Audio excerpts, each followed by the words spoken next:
নামাজি বউয়ের নেশাখোর স্বামী স্বামী আবাদত বন্দেগী করে না বলে স্ত্রী চলে যাচ্ছে বাপের বাড়ি। দর্শক, বিস্তারিত জানতে যাব তাদের কাছে। তো ভাই, আপনি নাকি আবাদত বন্দেগী করেন না, নেশা করেন, তাই আপনার স্ত্রী বাপের বাড়িতে চলে যাচ্ছে, তো আপনি নেশা ছেড়ে দিতে পারেন না? ভাই, এটা হলো আজাইরিয়া। আজাইরিয়া বোঝেন নাই? আজারে যেটা কাজ কাম সেটাই আমার সাথে করবি ভাই। এত প্যারা আমার ভালো লাগে না, এত প্যারা নিয়ে তো আমি থাকতে পারবো না রে ভাই। কে কি করলো না করলে খবর কিছু লিখবে। ও আমার স্ত্রী, আমিও ভাত কাপড় দেবো, ও আমার কথা চলবে, আমার কথা উঠবি। বড় ইবাদত হচ্ছে স্বামী। আমি আই মিন এটা এটা এটা এটা ওর করতে হবে।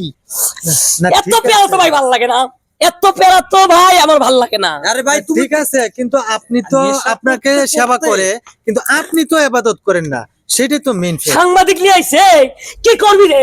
সাংবাদিক সাথে করে নিয়ে আইছিস, তুই আমার কথা শুনবি, আমার কথা উঠবি। আমি সবচেয়ে বড় ইবাদত তোর। ওই ভাই নয় চল তো। তো দর্শক, আসলে আপনারা দেখতেই পাচ্ছেন যে উনার শারীরিক কি অবস্থা, উনি কতটুকু নেশাগ্রস্ত, এর চেহারা দেখলে কিন্তু বোঝা যায়। অবশ্যই কমেন্টে জানাবেন তার চেহারা সম্পর্কে। আর আমরা এখন চলে যাব একটু স্ত্রীর কাছে। আচ্ছা ভাবি, আপনি আপনার এই স্বামীর ঘর ছেড়ে বাপের বাড়িতে চলে যাচ্ছেন, তো আপনার স্বামীর সমস্যাটা কি মূলত? আমার বিয়ে হওয়ার বেশি দিন হয় নাই, আর এখন হলো রোজা রমজান মাস। 5 ওয়াক্ত তো নামাজ পড়তে হবে, যেহেতু আমরা মুসলিম। নামাজ না পড়লে কিন্তু কোনো গতি নাই। সবার উপরে আল্লাহ। সে যে বললো যে তার ইবাদত করতে হবে, তার ইবাদত করার দায়িত্ব আমার। হ্যাঁ, অবশ্যই 5 ওয়াক্ত নামাজ পড়বো, আল্লাহর ইবাদত করার পরে বাকি যে সময়টা থাকবে আমি তাকে সময় দিব, তার ইবাদত করব। এটা তো আমি অস্বীকার করি নাই। আমার কথা হলো হচ্ছে, তুমি 5 ওয়াক্ত নামাজ পড়ো, ভোরে যদি আজান দেয় তার মাথার সমস্যা হয়ে যায়, কেন আজান দিবে মাইকে? হ্যাঁ, মুয়াজ্জিন আজান দিবে না? তার দায়িত্ব না এটা? অবশ্যই। সে নেশা পড়ে, দেখেন তার দাঁতের অবস্থা, দেন দাঁত কিরকির মেরে, মানে যে ও পুরা সব সময় নেশার উপর থাকে। ভাই, একটু কথা বলতেছি ভাই। ভাই, একটু কথা বলতে আমি আমি আপনাকে বলি ভাই, আমি শুধু তুই কি করস? ভাই চুপ থাকো। আমি ওকে শুধু নামাজের কথা বলছি, এটাই আমার সব থেকে বড় অপরাধ, কিন্তু ওকে আমি ডিভোর্স দিব না। কারণ আমি একজন নামাজি মেয়ে, 5 ওয়াক্ত নামাজ পড়ি, আমার একটা ঈমান আছে। ডিভোর্স দিয়ে গেলে তো প্রত্যেকটা ঘরে প্রতিটা মেয়ে এভাবে তার স্বামীকে ডিভোর্স দিবে। হ্যাঁ, ও নেশা করে, আমি ওকে ছাড়বো না, কিন্তু আমি আমার বাবার বাসায় যাবো। এর জন্য যতদিন না ও নিজেকে শুধরাবে ততদিন আমি আমার বাবার বাসায় থাকবো। যদি ও নিজেকে ভালো করতে পারে তারপর আমি আমার সংসারে ফিরবো, তার আগে ফিরবো না।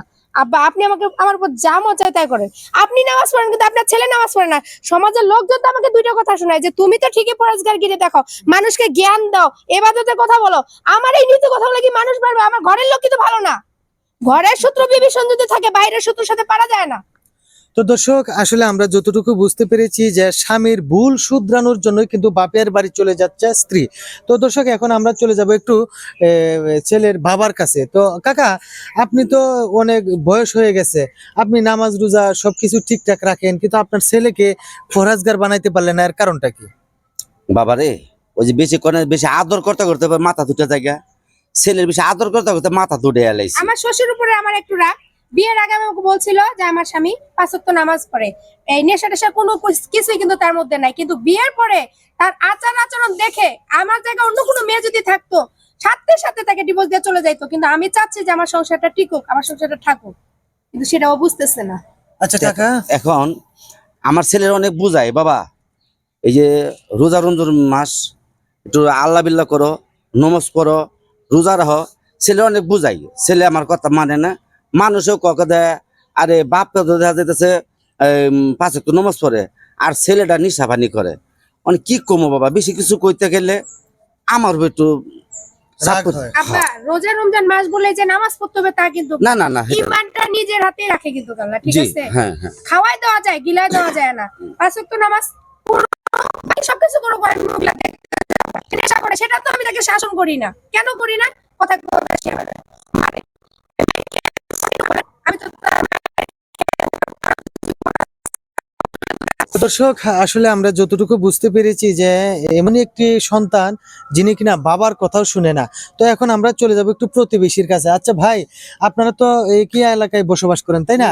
তো উনি যে একটু বেলাইন, মানে অন্য পথে চলাফেরা করতেছে, এই সঠিক পথে আনার কি আপনারা একটু উনাকে শাসন করতে পারেন না? আসলে ওরে বন্ধু, ওরে আসলে বন্ধু। ওটা আমার বন্ধু, কথা বুঝতে পারছেন?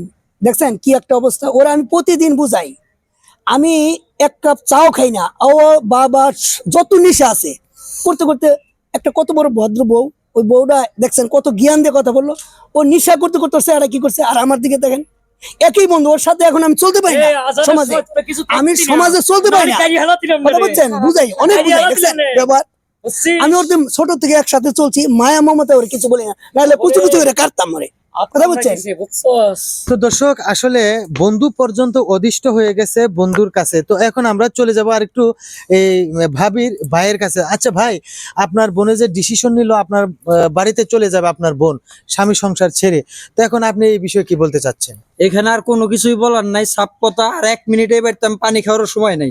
আমার বোনরে নিয়ে সোজা আমি আমার বাড়িতে যাবো। আমার বোন যা ডিসিশন নিস ওইটাই।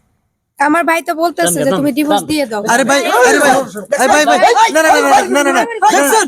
আমি ওই যে কি আচ্ছা অমানুষ হয়ে আমার গেছে, ছেলেটা ওর অবদ্ধ, এটা মনে করছে যে পাগল হয়ে গেছে, এটা শিকল দিয়ে পানি দিয়ে আটকে ঘর আটকে আব্বা রাখছে। একটা কথা বলি, বলো ওকে বাবা। রিহাবে দিয়ে দেন, ঠিক আছে? যতদিন না ও ভালো হবে ততদিন আমি আসছি। তুমি যেটা করবা আমি হেডে করি। তো দর্শক আসলে আমাদের এই ভিডিওটা বানানোর উদ্দেশ্য ছিল যে আসলে মেন ইজ মর্টাল, মানুষের প্রত্যেকটা মানুষের কিন্তু মরণের স্বাদ গ্রহণ করতে হবে। তো দেখুন আসলে একজন স্ত্রী চেষ্টা করতেছে তার স্বামীকে একটু সঠিক পথে নিয়ে আসার জন্য, আল্লাহর কাছে ফরহেজগার হওয়ার জন্য, কিন্তু সে নেশার কারণে কিন্তু দেখুন কি অবস্থা হয়েছে যে কোনোভাবেই কারোর কথাই শুনতেছে না। তো অবশ্যই আমরা যেহেতু মরণের স্বাদ গ্রহণ করতে হবে, আমাদের ঈমান ঠিক রাখতে হবে, 5 ওয়াক্ত নামাজ পড়তে হবে, এমনকি রোজাটাও ঠিকঠাক মতো রাখতে হবে। তো দর্শক এই জন্যই ছিল আমাদের ভিডিওটা। যদি আপনাদের কাছে ভিডিওটা ভালো লেগে থাকে তাহলে অবশ্যই লাইক কমেন্ট শেয়ার করে আমাদের পাশে থাকবেন। ধন্যবাদ সবাইকে। অবস্থা।